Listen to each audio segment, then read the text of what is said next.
Assalamualaikum warahmatullahi wabarakatuh. Perkenalkan, nama saya Hasna Nabila dari kelas KAP2.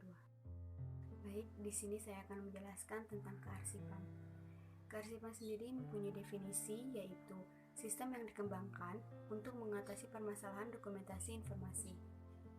Pada dasarnya, arsip dibagi menjadi dua kelompok, yaitu arsip referensi dan juga arsip transaksi. Arsip transaksi yaitu seperti cek, dokumen pemesanan, dokumen pembelian, bond, dan lain sebagainya. Sedangkan arsip referensi yaitu mencakup dokumen surat menyurat, laporan, notulen rapat, akte-akte perusahaan, dan juga lain sebagainya. Arsip referensi memerlukan sistem penelusuran dan juga sistem penyimpanan yang biasa disebut dengan sistem indeks atau sistem klarifikasi. Sistem klarifikasi dibagi menjadi 3 jenis, yaitu sistem indeks kamus, sistem indeks subjek, dan sistem indeks koordinasi. Yang pertama yaitu sistem indeks kamus. Sistem indeks kamus itu sistem pengaturan dokumen berdasarkan urutan alfabet seperti kamus.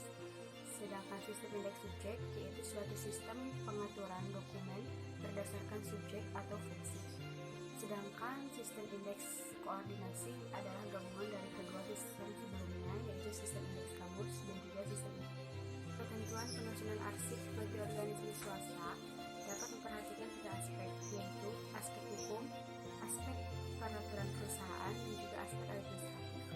Aspek hukum itu mencakup seperti dokumen-dokumen yang berkaitannya dengan hukum, yaitu seperti akte kelahiran, kartu keluarga, dan lain sebagainya. Aspek peraturan perusahaan itu mencakup dokumen seperti kwitansi, laporan keuangan perusahaan, dan lain-lain. Dan yang ketiga yaitu aspek administratif, yaitu mencakup dokumen seperti surat lamaran, surat penawaran, dan lain-lain. Baik, di sini saya akan menjelaskan tentang arsip. Arsip adalah rekaman kegiatan atau peristiwa dalam berbagai bentuk dan media sesuai dengan perkembangan teknologi informasi dan komunikasi yang dibuat dan diterima oleh lembaga negara, pemerintahan daerah, lembaga pendidikan, perusahaan, organisasi politik, organisasi kemasyarakatan, dan perseorangan dalam melaksanakan kehidupan bermasyarakat, berbangsa, dan berbudaya.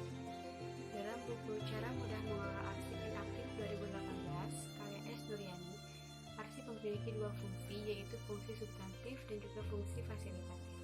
Yang pertama yaitu fungsi substantif. Arsip yang berisi kegiatan serta fungsi unik dari tiap organisasi yang mana disesuaikan dengan misi dan tugasnya. Contohnya surat pendidikan kemahasiswaan, penelitian, dan pengabdian masyarakat, dan juga yang lainnya. Fungsi fasilitatif yaitu arsip yang berisi kegiatan yang umumnya hampir selalu ada dalam tiap organisasi.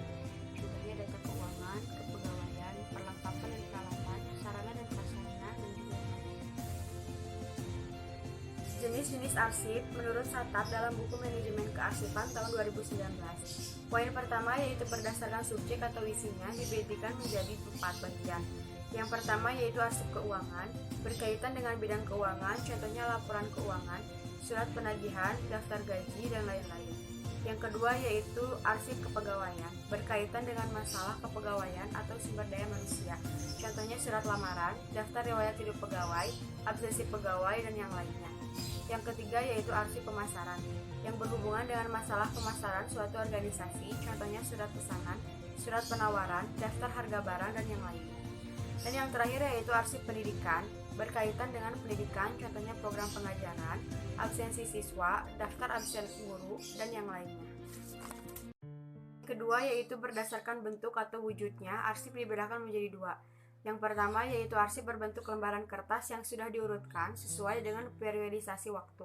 Contohnya surat, faktur kwitansi, skripsi, dan lain-lain. Dan yang kedua yaitu arsip tidak berbentuk lembaran kertas, contohnya disket, pita film, flash disk, CD, dan yang lainnya. Yang ketiga yaitu berdasarkan fungsi, arsip dibedakan menjadi 2. Yang pertama adalah arsip dinamis, arsip yang digunakan secara langsung dalam kegiatan pencipta arsip dan disimpan selama jangka waktu tertentu.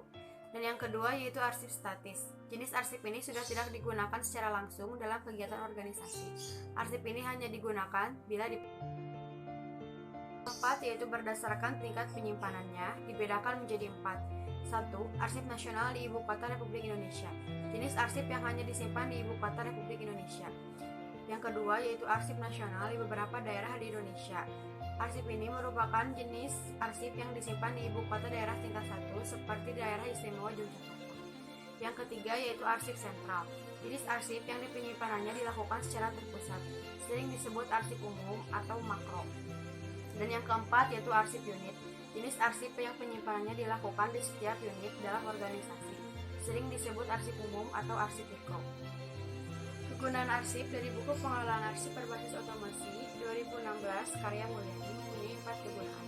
Yang pertama yaitu sebagai sumber informasi berisikan informasi penting masyarakat suatu kegiatan, contohnya surat undangan. Yang kedua sebagai sumber yuridis menjelaskan hak dan kewajiban yang harus dilakukan pihak bersangkutan, contohnya surat perjanjian jual beli dan surat hutang. Dan yang ketiga adalah sebagai sumber sejarah, memiliki nilai kegunaan sejarah, contohnya serah terima jabatan, terbentuknya organisasi atau perusahaan.